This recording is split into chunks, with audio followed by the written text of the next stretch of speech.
قیمتی تحفہ۔ مولانا فضل الرحمان نے بختیار بھٹو کی شادی کے چند دن بعد ان کو تحفے میں کیا دیا؟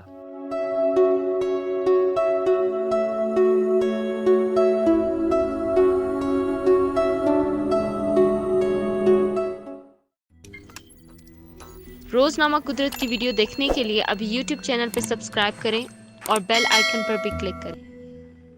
پاکستان جمعیت علماء اسلام کے قائد اور پاکستان ڈیموکریٹک موومنٹ کے سربراہ مولانا فضل الرحمان نے بختیار بھٹو کو شادی کے تحفے میں قرآن مجید، مصحف، تسبیح اور عود عطر بطور تحفے میں پیش کیا ہے، جو انہوں نے بلاول بھٹو کے حوالے کیا ہے۔ Digi T V news channel کے مطابق مولانا فضل الرحمان نے chairman peoples party Bilawal Bhutto سے ملاقات کی ہے۔ دوران ملاقات اہم سیاسی معاملات پر تبادلہ خیال کیا گیا۔ P D M movement, long march اور سینٹ انتخابات سے متعلق مشاورت ہوئی۔ آصف علی زرداری کی اچانک طبیعت ناساز ہونے کی وجہ سے مولانا فضل الرحمان کی ان سے ملاقات نہ ہو سکی۔ پیپلز پارٹی کے چیئرمین بلاول بھٹو زرداری سے ملاقات میں مولانا فضل الرحمان نے بلاول کو بختیار بھٹو زرداری کی شادی کی بھی مبارکباد کے ساتھ نیک تمناؤں کا اظہار کیا اور دعائیں دیں۔ اس موقع پر انہوں نے بختیار بھٹو کے لیے قرآن مجید، مصحف، تسبیح، عود عطر کا تحفہ بھی بلاول کے حوالے کیا۔